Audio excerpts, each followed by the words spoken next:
హైదరాబాద్లో హాస్టల్స్కి కొత్త సంక్షోభం వచ్చిందట. ఒకటి రేవంత్ రెడ్డి సర్కార్ తీసుకున్నట్టు నిర్ణయం కారణంగా ఆ హాస్టల్స్కి నీళ్లు మామూలుగా ఈ వీటి ద్వారా వెళ్తూ ఉండేటటువంటి మోటార్ల ద్వారా నీళ్లు తోడుకుంటుంటారు, లాక్కుంటుంటారు. వాటిని తీసేయడం అట్లాంటి సంక్షోభం కాదు, ఆక్యుపెన్సీ సంక్షోభం.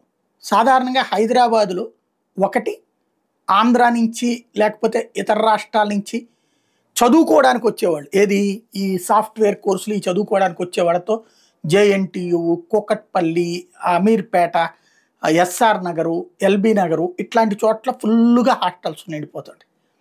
అదే సందర్భంలో ఉద్యోగాలకి సంబంధించిన ఉపాధి అవకాశాలు ఉండేటువంటి ఫైనాన్స్ సిటీ, మాదాపూరు, దాని ఏరియాలో ఉన్నటువంటి ఆ మియాపూరు, కూకట్పల్లి ఇట్లాంటి చోట్లను విపరీతంగా హాస్టల్స్ ఉంటాయి. అక్కడ ఉద్యోగాలు చేసేవాళ్ళు వీటిట్లో ఉంటుంటారు. ఈ చదువుకునేటటువంటి వాళ్ళు 5,000 ఆ రేంజ్లో ఖర్చు పెడుతుంటే ఉద్యోగాలు చేసేవాళ్ళు 10,000-15,000 కూడా ఖర్చు పెడుతుంటారు.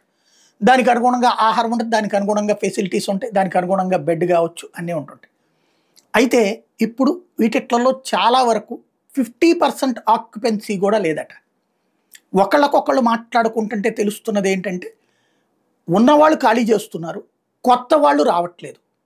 ఎందుకని అంటే ఉద్యోగాలు ఈ మధ్యకాలంలో చాలామందికి పింక్ స్లిప్లు లేదంటే పక్కన ఉండమని చెప్తున్నారట కొన్ని రోజుల పాటు. ఇదివరకు నోటీస్ పీరియడ్ అని చెప్పేవాళ్ళు ఇప్పుడు అలా కూడా కాకుండా తీసేస్తున్నారట చాలామందిని. అదేమంటే ప్రాజెక్టులు రావట్లేదు అంటున్నారట. అమెరికా ఇంపాక్ట్ మన మీద పడింది. అమెరికాకి సంబంధించి ట్రంప్ పెట్టిన రూల్స్ తర్వాతన ప్రాజెక్టులు మనకు రావట్లేదు. ప్రాజెక్టులు లేకపోయేటప్పటికి ఇక్కడ మనకి అంటే అక్కడ రూల్స్ పెట్టారు కాబట్టి ఇక్కడ ప్రాజెక్టులు రావట్లేదు. ప్రాజెక్టులు రాకపోతే కనుక మేమే ఎక్కడి నుంచి ఇవ్వాలి అన్నటువంటి కారణంగా ఆగిపోతున్నారట. చాలామంది ఈ సాఫ్ట్వేర్లు ఉన్నటువంటి వాళ్ళు వెళ్ళిపోతున్నారు.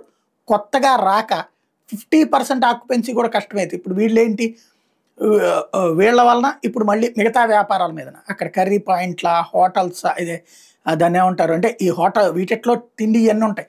వీళ్ళు మళ్ళీ బియ్యం, పప్పులు, ఉప్పులు ఇవన్నీ కొనుక్కొచ్చుకుంటుంటారు కదా వాళ్ళ కోసం. అలాగే ఆ బెడ్లు గిడ్లు ఇట్లాంటివన్నీ క్లీన్ చేయించుకోవడం ఇట్లాంటివన్నీ ఉంటాయి కదా. వీళ్ళకి జీతాలు ఇచ్చుకునే పరిస్థితుల్లో లేక ఇబ్బంది పడుతున్నాం అంటున్నారు. ఇది కొంతమంది ఒక 2-3 చెప్తున్నటువంటి మాట. ఎంతవరకు వాస్తవం చూడాల్సింది.